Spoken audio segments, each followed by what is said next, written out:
Today's local and national news from Thailand via the fabulous Pattaya Media Group. And if you'd be kind enough to like and subscribe, here's a tip for you to get the very latest news from us every day. When you subscribe, click on the button that says All. And then every day you'll get an update straight from us. As the operation in Bangkok moves to a simple but complicated rubble removal, rescue teams bow to the impossibility of discovering signs of life, and a full investigation is said to be underway into the cause of the collapse during an earthquake. So a lighter tale hit Thai media this week of a kitten. Much to the surprise of rescue teams at the weekend, a sniffer dog signalled sign of life, which turned out to be a baby cat. That was then rescued and taken to vets for treatment. Now recovered and named Satong, she or he has become a symbol of the positivity from an otherwise disastrous event. One of two fugitive brokers said to be involved in a 7.5 billion baht fraud case involving the former chairman of a huge healthcare group has been returned to Thailand by Chinese authorities upon request. The errant ex-boss remains on the lam though and is thought to be secreted behind the Chinese borders. In all, 14 have so far been arrested on 4 charges related to flawed investment promises. In Chiang Mai, a local restaurant has made global headlines by offering a gradual discount to the thin amongst us. Barriers set up at the entrance see the ultra-thin getting a bigger saving as they squeeze through, with a final choice of no barriers for the rotund. It's a Chinese concept seen often there, but here it drew interest and sparked the usual PC-correct complaints in the West, where people moan of discrimination against all but the thing, with locals seeing it as humorous and PC correctness not having fully ruined humour yet. So the restaurant is said to be doing very well, with large and small customers alike, all enjoying, albeit with different bills.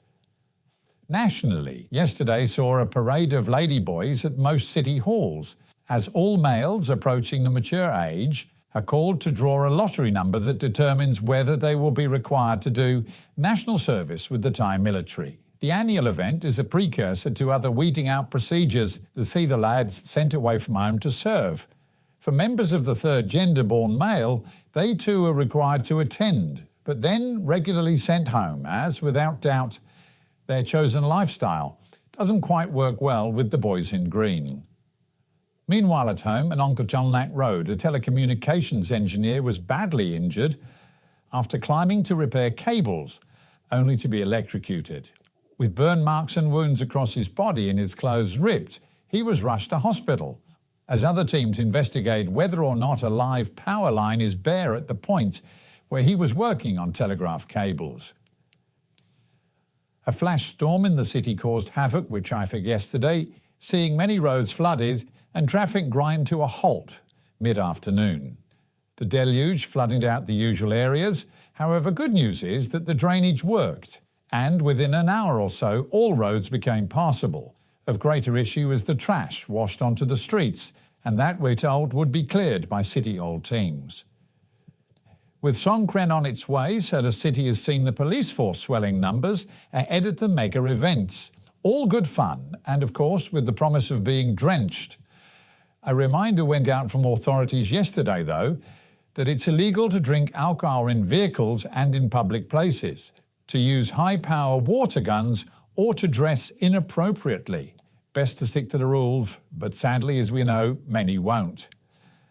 And a 57-year-old who claimed to have worked at a local resort and not been paid his wages took his lack of funds into his own hands this week and set fire to the hotel. As fire teams worked to control the blaze, so he remained close by, and when arrested showed no remorse, and there's no word from his employer. This, as the Met Office promises highs today of 32, dropping down to 27. Thunderstorms in the morning, but otherwise times of sun and the real feel of 38. Local and national news today from Fabulous 103 FM and Fabulous Pattaya Media Group. And to get a notification every time we release another bulletin or program, like and subscribe to our channel, Fabulous Pattaya Media Group, by using the link below.